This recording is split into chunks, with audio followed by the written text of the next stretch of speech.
All right, let's dive into one of history's most bizarre and, honestly, unsettling inventions. It's a story that lives right at that strange crossroads of healing and killing, and it's all about one very, very infamous machine. So, if I ask you to picture the inventor of an execution device, who pops into your head? Probably an engineer, right? Maybe some kind of military mind or a stern politician? Well, the truth is way, way stranger than that. Just think about these two roles for a second. You've got the healer. Their whole job, their whole purpose is to stop pain and save lives.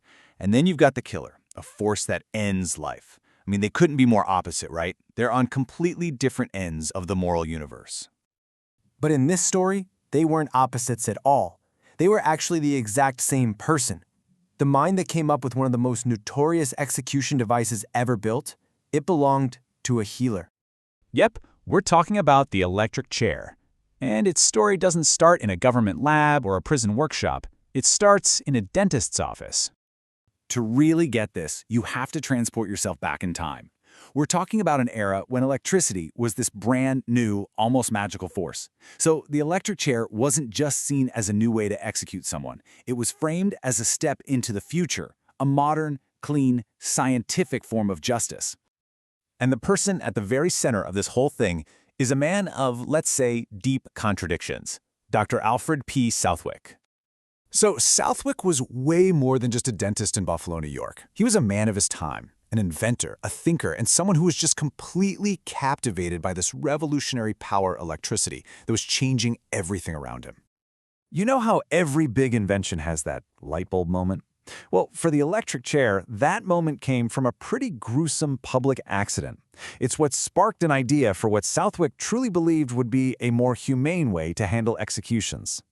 So, back in 1881, Southwick sees a man die instantly after accidentally touching a live electrical generator. The speed of it all just planted a seed in his mind.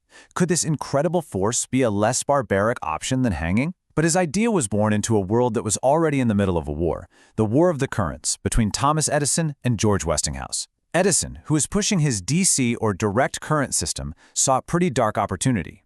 He started championing his rival Westinghouse's AC or alternating current for the chair, hoping that he could forever link the term AC with death in the public's imagination.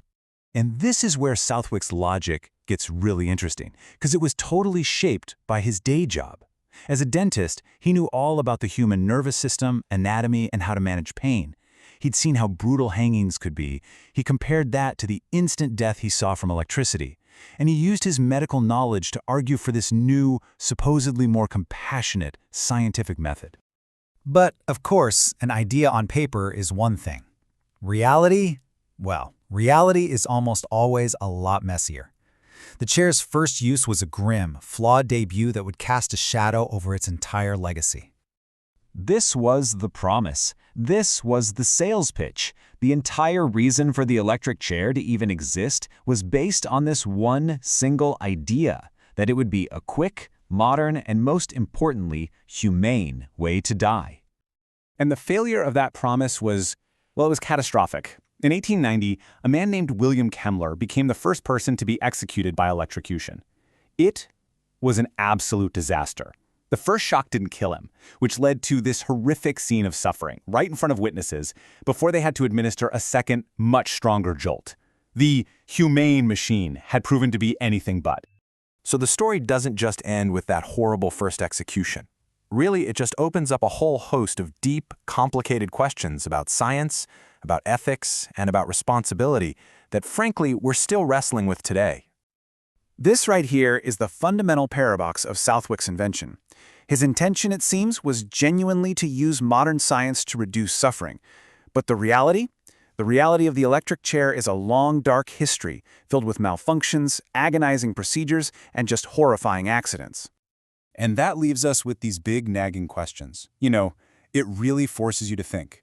Can a healer design a tool for killing? It shows us that scientific knowledge itself isn't good or bad. It's how we use it that matters. And it's a powerful reminder that our inventions are never just neutral objects. They're reflections of our society's deepest values, our ambitions, and our fears. So I'll leave you with this final, really crucial question. Dr. Southwick created a tool that he thought would do good, make a grim process more humane. But when that tool ends up causing incredible suffering, who's to blame? The inventor? The society that decided to use it? The technology itself? In our own age, with technology advancing so fast, that question feels more important than ever.